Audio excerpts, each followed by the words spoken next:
Hello, welcome. This is the second half of the fourth episode of the Knitting Nirvana video podcast, all about Rhinebeck. Hopefully you enjoyed the first half. I took my video. Okay, I think it cut up with okay. Hopefully it is.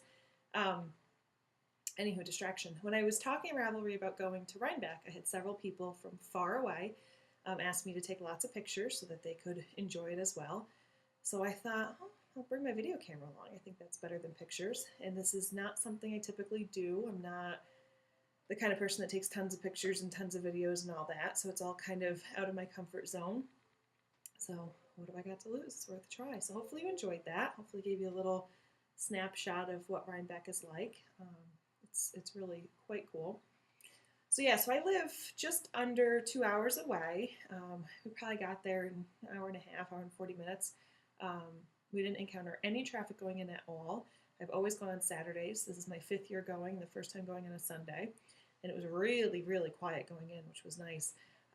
We got right in there, parked in the 3rd row. We started towards the main gate, which didn't open until 10, but we were directed to the other gate that opened, 9, I think it was already open. So we walked right in and started looking around.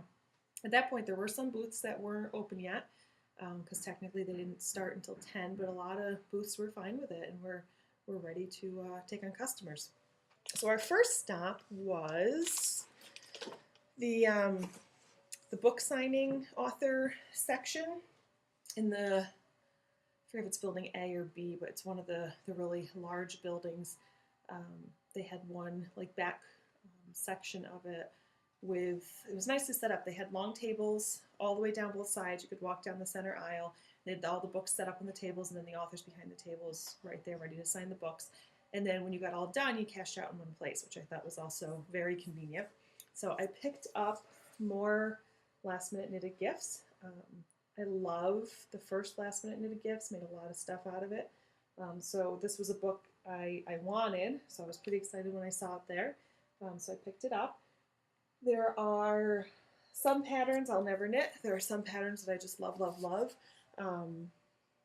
Like these little, oh, sorry, I'm trying to figure out how to do it. These little bookmarks I think are super sweet and cute.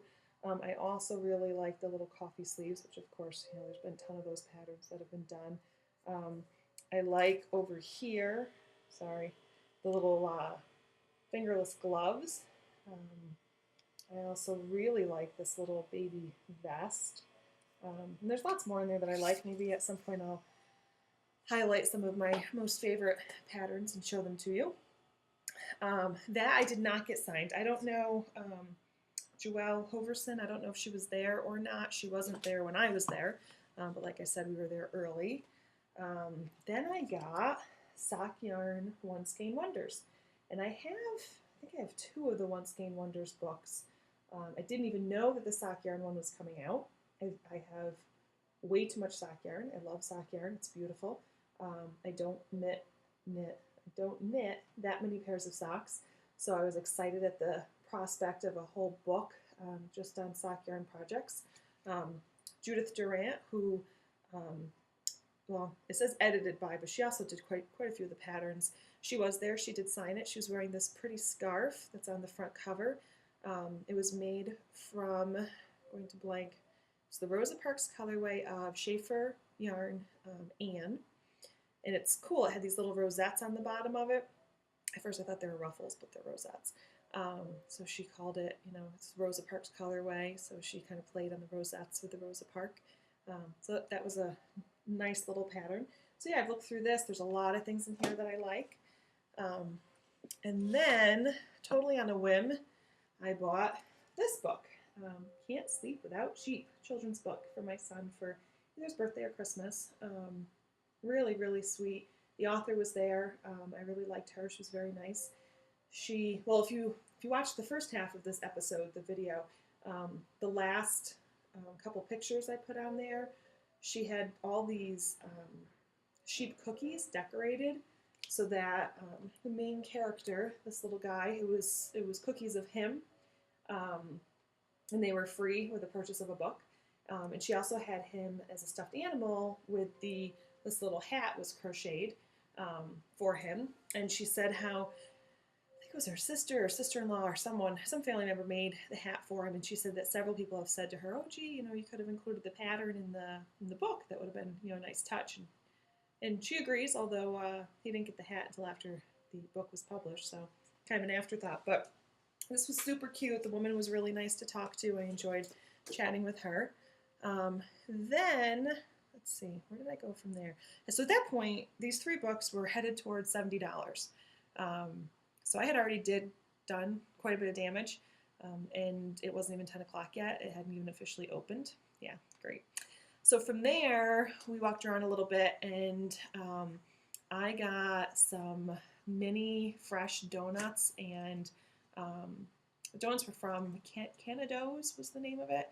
They also had Belgian waffles, and I opted for the donuts, which were delicious, and hot chocolate from Coco Loco, and boy, was that good. So we sat in the sun. It was pretty chilly, and my friend got a coffee, and so we just kind of hung out for a little bit. Then we started walking through the barns, and I really wanted to look for beautiful buttons and or shawl pins. It seems like a lot of the sweaters that I have the yarn to make and that I want to make are the kind with either the one big button and then it just kind of opens, or like 3 or 4 buttons. So I thought it might be cool to have one big, nice, handcrafted, a little more expensive button, and then if it requires more, just to get some kind of simple basic buttons from whatever local store to go with it. So I picked up this. Let's see, make sure you can see it. It's ceramic, handcrafted. I have no idea who did it. Unfortunately, she just kind of wrapped it up in tissue, and there's no business card or anything, so it's kind of sad. I can't give you the details on that, but I love that. And then we continued walking around, and Noni, I don't know if it was Noni specifically or someone representing Noni, but they had this huge booth. Tons of patterns, tons of kits. She does bags, but she does other things. I know her from her bags, usually felted, just beautiful. I've never made a Noni pattern. I have a couple of them. I gifted one to my niece a couple years ago and helped her in making it. I really like how it looks, and for several years, I've been thinking about some sort of laptop bag sleeve. I kind of wanted a felted Noni pattern to do it, and look what they had there. I'm very excited about that. And here's another version of it, and it's Noni Perfect Fit laptop sleeve. Fits any size from smartphone and Kindle to huge, and I have tons of feltable worsted weight yarn. It's worsted held double is what it is on size US 11 8mm needles. So my plan is just to use stash and knit that up. Excuse me. And I'm going to excuse me, use these handles to go with it, which I just love.